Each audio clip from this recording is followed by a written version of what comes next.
آج ہم آپ سے شیئر کر رہے ہیں دبئی کے وزٹ کا ایکسپیرینس۔ چونکہ میرا دنیا کے اکثر ممالک آنا جانا ہوتا ہے اور میں کئی دفعہ دبئی یا قطر یا اسی طریقے سے کبھی ٹرکی کے راستے مختلف ممالک آتا جاتا رہتا ہوں۔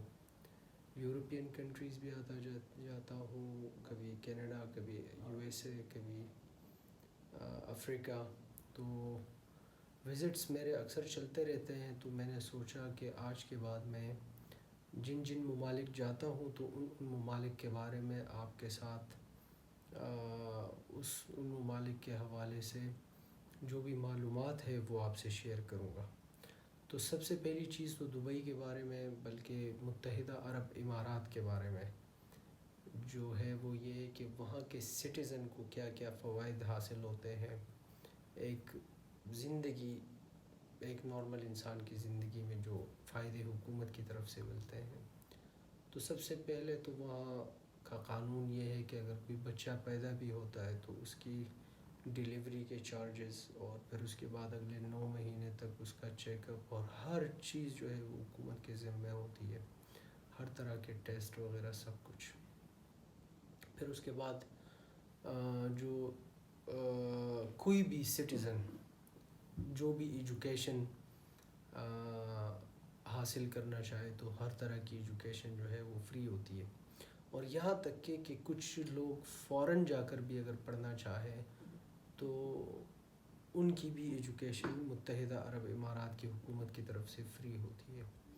پھر اس کے بعد جو دوسری سب سے اہم چیز آتی ہے وہ انسان کے علاج معالجے کی سہولیات ہوتی ہیں، تو وہ بھی متحدہ عرب امارات کی حکومت کی طرف سے اپنے سٹیزنز کے لیے بالکل مفت ہیں۔ یہاں تک کہ اگر کوئی ایسی بیماری خدا نخواستہ کسی کو لاحق ہو کہ اس کا علاج متحدہ عرب امارات میں نہیں ہوتا ہو، تو وہ اپنے جو مریض ہے اس کو اس کے ٹکٹ، بورڈنگ، لاجنگ اور اس ممالک میں، دوسرے ممالک میں جہاں اس کا علاج اویلیبل ہے، تو اپنے خرچے پر حکومت آپ کو بھیجتی ہے، اور وہاں پر مکمل علاج معالج جو ہوتا ہے، معالجہ وہ فری ہوتا ہے، اور وہ سب کچھ کرنے کے بعد پھر آپ اپنے گھر واپس لوٹنے تک تمام اخراجات جو ہے وہ متحدہ عرب امارات کی حکومت جو ہے وہ برداشت کرتی ہے۔ اچھا، پھر اس کے بعد ایجوکیشن فری، ہیلتھ فری، مطلب سب کچھ فری۔ اب انسان سوچتا ہے کہ میں شادی کروں، تو شادی بھی آپ اگر حکومت کے پاس جاتے ہیں، ان کو ایک اپلیکیشن دیتے ہیں کہ میرے پاس پیسے نہیں ہے، تو آپ کو $20,000 تک وہ فری دے دیتے ہیں۔ اچھا، پھر اس کے بعد شادی کے بعد انسان سوچتا ہے میں اپنا گھر آباد کروں، تو دبئی حکومت کی، متحدہ عرب امارات کی حکومت کی یہ پالیسی ہے کہ وہ اپنے سٹیزن کو زمین کا ایک ٹکڑا جو ہے وہ مفت میں دیتی ہے کہ آپ یہ آباد کریں۔ اچھا، پھر آپ کو زمین بھی مل گئی، آپ زمین کے مالک بھی بن گئے، لیکن یہ شادی کے بعد ہے، شادی سے پہلے نہیں، کیونکہ آپ گھر بسانا چاہتے ہیں، تو گھر بسانے کے لیے وہ آپ کو زمین مفت میں دیتی ہے۔ اچھا، پھر آپ کہتے ہیں کہ اب زمین تو مجھے مل گئی ہے، تو اب کیا ہے، اب اس کے اوپر گھر بنانا ہے، تو آپ کے پاس گھر بنانے کے پیسے نہیں ہیں، تو آپ حکومت کے پاس دوبارہ جاتے ہیں کہ میرے پاس تو پیسے نہیں ہیں۔ تو حکومت کیا کرتی ہے کہ آپ کو لون دیتی ہے، اور وہ بھی بلا سود، کوئی انٹرسٹ نہیں، آپ کو لون دیتی ہے کہ آپ اس پہ اپنا گھر بنائیں اور آپ آہستہ آہستہ اپنی زندگی میں اس کا خاتمہ کریں۔ اچھا، پھر اس کے بعد جو سب سے اہم ایشو آتا ہے وہ یہ آتا ہے کہ انسان کی زندگی پوری ہو گئی، اب اس نے جی بھی لی، اب انسان مر جاتا ہے، اب حکومت آپ کو کیا سہولت دے رہی ہے؟ تو مرنے کے بعد تدفین کے سارے مراحل آپ کے بالکل مفت، اور اس کے ساتھ ساتھ دبئی حکومت نے ایک ادارہ بنایا ہوا ہے جو آئے گا آپ کے گھر کے باہر، وہ ایک بہت بڑا کی پیدائش بھی فری، آپ کے بعد پیدائش کے بعد علاج معالجہ بھی فری، آپ کی ایجوکیشن بھی فری، پھر اس کے بعد آپ کا شادی بھی فری، پھر شادی کے بعد زمین بھی فری، زمین کے بعد ایک گھر بھی فری، مطلب ایک خوابوں کی دنیا، وہ سب کچھ جو آپ سوچتے ہیں اسی طرح ہو، تو وہ سب کچھ فری۔ پھر اس کے بعد انسان اس دنیا سے رخصت ہوتا ہے، تدفین کے مراحل آتے ہیں، جب انسان اس اس دنیا سے رخصت ہوتا ہے تو تدفین کے مراحل بھی فری، اس کو چھوڑیں. حکومت ایک ٹینٹ بنایا ہوا ہے، حکومت نے بہت بڑا ٹینٹ ہوتا ہے، گھر جتنا ٹینٹ ہوتا ہے وہ حکومت وہاں پر 5 گھنٹوں کے اندر اندر پہنچ کر وہاں ایک آپ کے گھر کے سامنے ایک بہت بڑا ایئر کنڈیشن خیمہ لگا دیتی ہے، اور اس ایئر کنڈیشن خیمے میں کافی سارے لوگوں کی بیٹھنے کی جگہ ہوتی ہے، جہاں لوگ آ کے تعزیت کرتے ہیں آپ کے خاندان والوں کے ساتھ، اور لوگ آرام سے بیٹھ کر چلے جاتے ہیں، اور پھر حکومت 2-3 دن بعد وہ خیمہ اٹھا کے لے جاتی ہے. مطلب آپ کے مرنے کے بعد بھی آپ کے خاندان والوں پر بوجھ نہیں چھوڑتی. تو ہونی چاہیے نا ایسی حکومت. جو سب سے اہم چیز میں آپ کو بات بتاؤں اور وہ یہ تھی کہ میں جب انٹر ہوا، میں یو ایس جب انٹر ہوتا ہوں یا کینیڈا میں یا یورپین کسی کنٹری میں، کہیں پر بھی آپ چلے جائیں، کہیں پر بھی ایسا نہیں ہوتا. آپ کو ایئرپورٹ کے اندر تو انٹرنیٹ کی سہولت ہوتی ہے، لیکن جب آپ ایئرپورٹ سے باہر نکلتے ہیں تو آپ کو کسی بھی طرح کی انٹرنیٹ کی سہولت فری میں نہیں ملتی. دبئی میں ایک ایسی عجیب بات ہوئی کہ جب میں نے پاسپورٹ دیا امیگریشن آفیسر کو، تو اس نے اسٹیمپ لگایا. اسٹیمپ لگانے کے بعد اس نے پاسپورٹ مجھے ہینڈ اوور کیا. جب میں نے پاسپورٹ کھولا اس میں کچھ پڑا ہوا تھا، کچھ پیکڈ اس طرح. تو میں نے وہ کھولا تو اس میں ایک سم تھی، موبائل فون کی سم، اور اس میں 1 GB تھا یا 2 GB فری تھا سم انٹرنیٹ ڈیٹا. وہ جب میں نے اپنے موبائل میں لگایا تو اٹ واز ویری ہیلپ فل.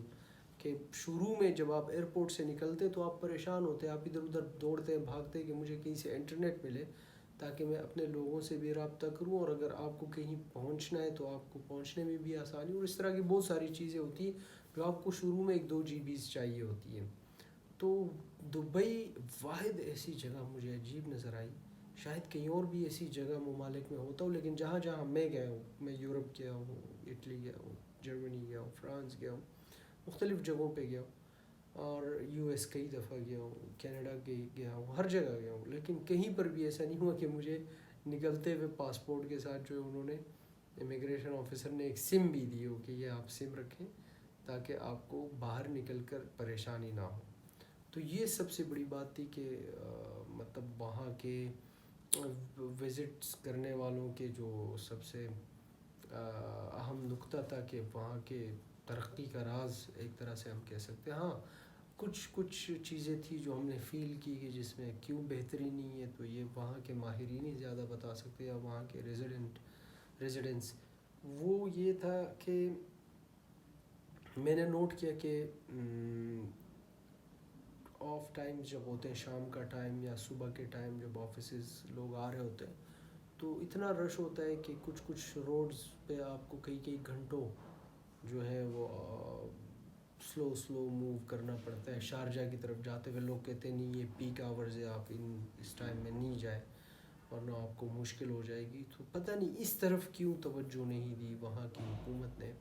لیکن بہرحال اوور آل 2 دن کا ٹرپ تھا جس میں بہت زیادہ ایکسپیرینس تو میں شیئر نہیں کر سکتا، لیکن جنرلی لوگ مختلف جگہوں پہ گھومتے ہیں پھرتے ہیں اور وہاں کی مالز میں پھرتے ہیں. لیکن میں تو صرف 2 جگہوں پر گیا اور دونوں جگہ بہت امیزنگ تھی. ایک جگہ تھی MCC کے نام سے، مردف سٹی سینٹر. اس میں بہت لگژری شاپس تھی اور ہر طرح کی برانڈز اویلیبل تھی اور اچھی چیزیں تھی. آپ صبح چلے جائیں شام تک آپ گھومیں اندر، آپ تھکیں گے نہیں اور آپ کو بہت اچھی چیزیں بہت سستی بھی مل جائیں گی. اور دوسرا جو سب سے اہم جگہ تھی جہاں پر میرے کچھ دوستوں نے مجھے ریکمینڈ کیا تھا اور وہاں سے میں نے بہت ساری چیزیں بھی لی، وہ تھی آئیکیا.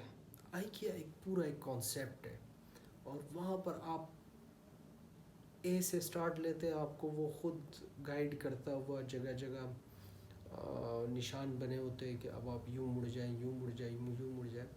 آپ کو پورا گھر بھی وہ ڈیزائن کر کے دے دیتے، اس کے اندر کا فرنیچر بھی آپ کو مل جاتا ہے اور وہاں سے آپ جا کے صرف آپ چیزیں سلیکٹ کرتے جائیں اور آپ لکھواتے جائیں اور وہ آخر میں آپ کو پوری کی پوری پیکڈ یا وہیں باہر کیا آپ دنیا میں کہیں بھی چاہتے ہیں تو وہ وہاں پر آپ کو ڈیلیور کرا دیں گے. فرنیچر ہو، ضرورت کی جو چیز انسان کے ذہن میں آ سکتی ہے وہ آئیکیا میں موجود ہے، بہت ہی بہترین، ان کے اپنے انجینئرز بیٹھے ہوئے، بہت بڑا کوئی کانسیپٹ ہے.